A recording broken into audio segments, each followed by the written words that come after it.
Hey guys, this is Mike with Mike's Fish Room. Today I'm going to be showing you guys how to breed tanks full of Blue Gularis or Fundulopanchax sjoestedti. Stay tuned.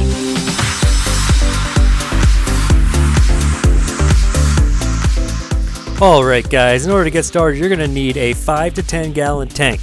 Now in terms of feeding, I feed twice a day with either white worms, daphnia, bloodworms, or earthworms. They will take flake, but if you want lots of eggs, I suggest the live foods. Lastly, I do a 50% water change once a week. Alright guys, we're going to jump right into collecting those eggs because if you followed all the steps in my first slide, they're going to be laying eggs. So these are the spawning mops. You're going to need spawning mops. You can watch another video on how to make them, but they're going to lay their eggs in these spawning mops.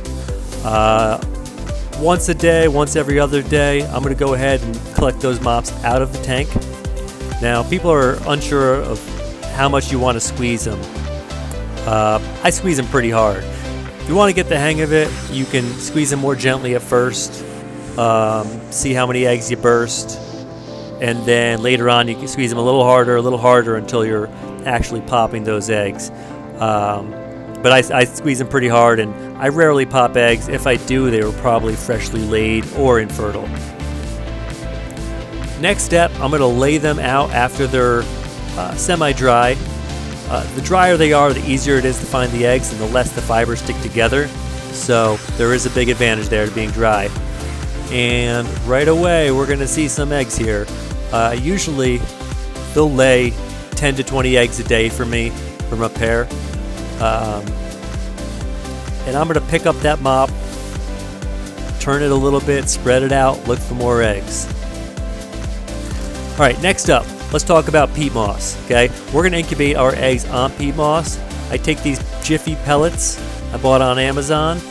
I add a little hydrogen peroxide to the water. Hopefully it helps with fungus. I don't know. I'm doing it now. I haven't done it in the past. It's worked both ways. But that Jiffy pellet is going to expand, and then we're going to go ahead and take that peat and we're going to use that for our petri dish.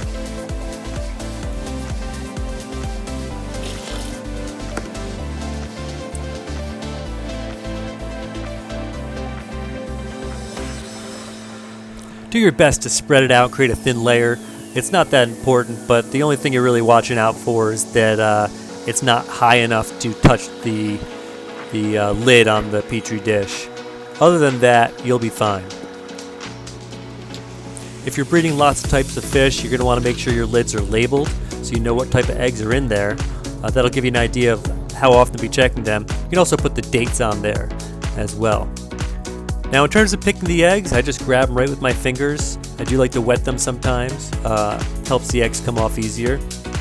And I will start placing them right in the peat. Usually I have a pattern. I go around in a circle. One of these petri dishes I can fit about 20 eggs. Now just in case you're wondering, I have bagged eggs before in the past. The one disadvantage with bagging eggs is you can't check them as easily. And I'll show you later about checking eggs and removing fungus eggs. But if they're all in a bag mixed in together, it's going to be hard to get them all.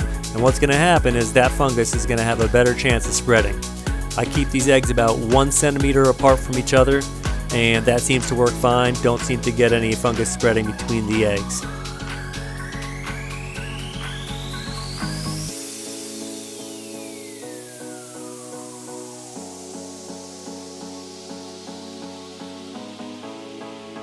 Now, like I mentioned, checking eggs and cleaning fungused eggs is a big part of the process here.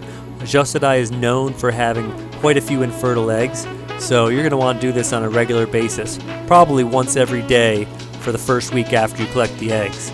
Now in this video you can see the difference between freshly picked eggs and eggs that have aged for a few weeks. The ones on the right, they're clearer.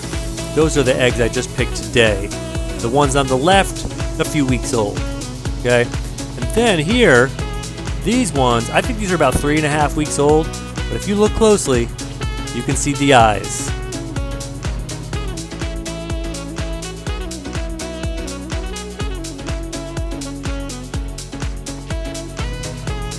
So by cleaning them on a regular basis, I can actually tell when a batch is ready to hatch. And I'll be hatching these in a couple days. But let's go through them and show you how you actually clean the fungus eggs out. In this one you can see a couple white spots. I'm going to go ahead and pick them out with the tweezer, get them off, rinse them in some water, come back and get any more. You need to go through each petri dish for about a week every day to get those fungus eggs out. After that, you really won't have many. Most of the eggs should be viable, and they'll just sit there until they're ready to hatch. If you guys notice one of your petri dishes getting too dry, just go ahead and spray it with a little bit of water. Now, in terms of where I keep these eggs, I actually just keep them in a little plastic dish.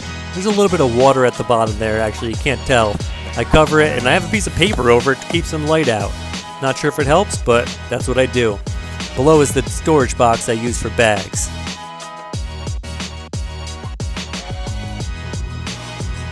So here I think I have some eggs that are ready to hatch, and I'm going to show you again.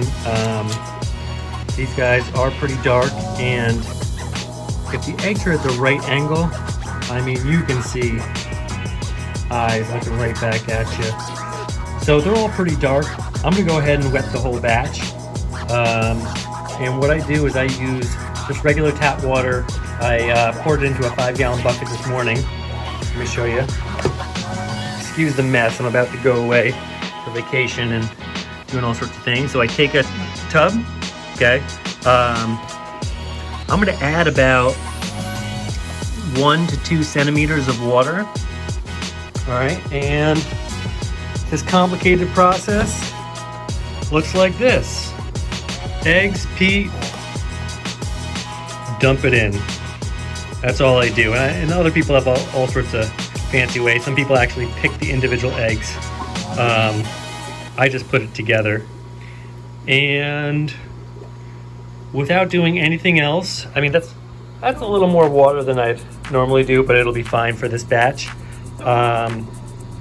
Without doing anything else, I would expect most eggs to hatch in the next 8 hours. So about an hour after wetting, I actually came back and I took a look, and already there were a few fries swimming around. Now at this stage, some of them, they just came out of their shell a few minutes ago, so they're a little clumsy. Some of them are lying on the bottom, not swimming around. Others do have little motion. Don't think they're all belly sliders, because they're probably not. They hang out at the bottom for a few hours until they get going. Now, because Blue Gularis fry are actually ready to eat right off the bat, I transfer them as soon as I see them swimming into a separate dish. There was a little bit of water I put in there to start, and then I just start basting them right out. So I went ahead and I was able to pull out 16 fry. That was 16 fry in the first hour, and I had put in 3 petri dishes, which is about a week spawn, so I'm doing pretty good. Estimate there's probably 40 to 50 viable eggs in there, and we should get hopefully about 40 over the next few hours. We'll see. Oh, and there must have been some Daphnia in my baster from feeding my fish earlier. What I'm going to do right now is I'm going to go ahead and get them started feeding. I use the dry cultures of vinegar eels, so while they look like microworms, they're not. But I'm going to scoop some off the side. I put it in some water, stir it around, and then I'm going to take a little pipette, scoop some in, and sprinkle it right around. And it's a great first food, vinegar eels. And I definitely think the oatmeal and vinegar culture of vinegar eels must be more nutritious than just, a slice of apple and apple cider vinegar.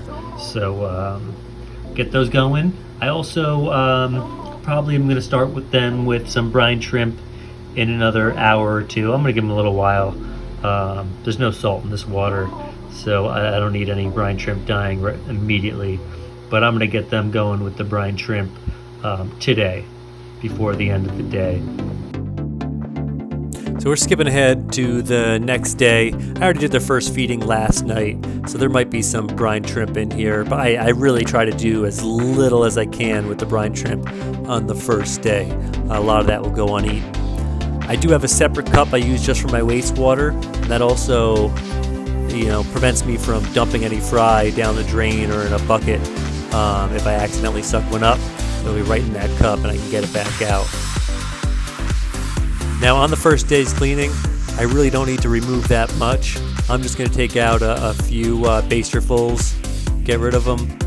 I'll be adding more water to bring the water level up. So in future water changes, I'll usually take out about half the water and then replace that with clean and fresh water.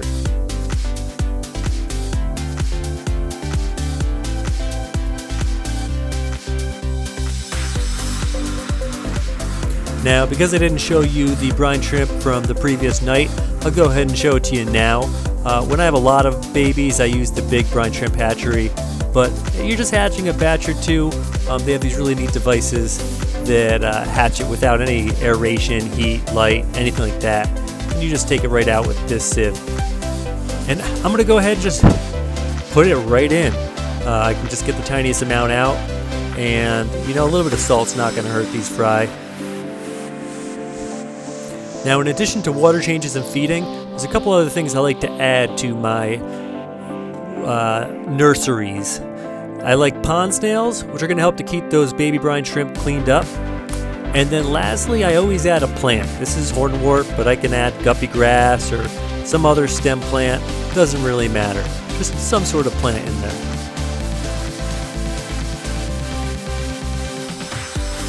So like I said, I like to do 50% water changes. In the beginning, you're just going to be doubling the volume of water, okay? And that peat moss that's left, I'm just going to suck it out over time. Blue Gularis grow really fast, so within a couple months, they're going to begin to sex out. You could tell whether you have males or females. And then 6 to 8 months, they're going to look just like the adults. I hope you guys enjoyed, and please come again.